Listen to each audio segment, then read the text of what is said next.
Coffee খেতে খেতেই পাকিস্তানের অলরাউন্ডার মোহাম্মদ নওয়াজ টিম বাসে উঠছেন। এই ছবিটাই যেন পুরো দিনের হাইলাইটস। সিরিজের শেষ ম্যাচটা জিতে স্বস্তি নিয়ে বাড়ি ফিরছেন নওয়াজরা। আরেকদিকে ম্যাচ হেরে বাংলাদেশ দলের অবস্থা দেখুন। ম্যাচ হেরেও ক্যাপ্টেন লিটন কুমার দাস তাহিদ হৃদয়ের সঙ্গে আলাপ করতে ভুলেননি। জ্বরের কারণে ম্যাচ খেলতে পারেননি তাহিদ হৃদয়।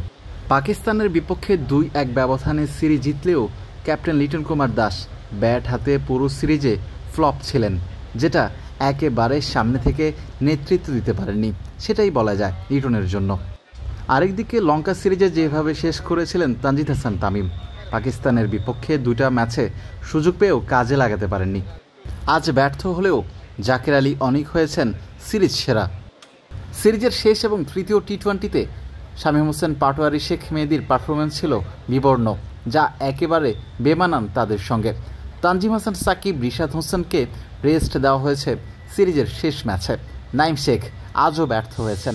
তবে পাকিস্তানের ক্রিকেটাররা আজ অন্ততই ম্যাচটা জিতে স্বস্তিতেই বাড়ি ফিরতে পারবেন। টাইগার পেস বোলিং কোচ শন টেটের পেছনেই পাকিস্তান অধিনায়ক সালমান আলী আঘা এবং হেড কোচ মাইক হেসন। অধিনায়ক এবং কোচের একই সুর। মিরপুরের মতো উইকেট কোথাও আর দেখেননি তারা। যদিও সিরিজের তৃতীয় এবং শেষ টি-20তে রান পেয়েছিল পাকিস্তানের ব্যাটাররা।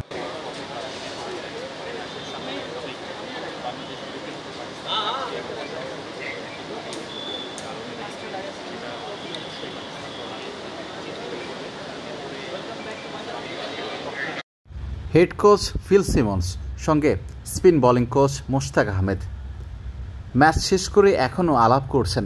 হয়তো টাইগারদের ভবিষ্যৎ পরিকল্পনা নিয়েই ভাবছেন। পারভেজ হোসেন ইমন, এই ম্যাচে তাকে বিশ্রাম দেওয়া হয়েছে। ইমনের অভাবটা ঠিকই টের পেয়েছে টিম ম্যানেজমেন্ট। আবারও ওপেনারদের ব্যাটিং ব্যর্থতায় দল ডুবেছে ভালোভাবেই। দিন শেষে পাকিস্তান দল অন্তত বাংলা ওয়াশ কিংবা হোয়াইট ওয়াশ থেকে বেঁচে গেল। একটা জয় নিয়ে স্বস্তিতেই বাড়ি ফিরতে পারবে পাক ক্রিকেটাররা।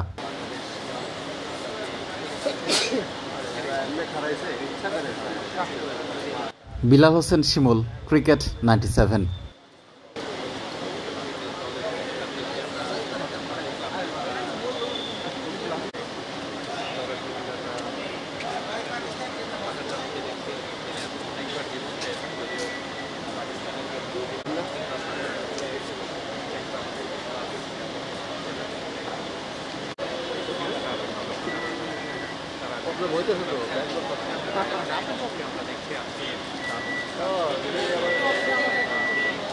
অলরেডি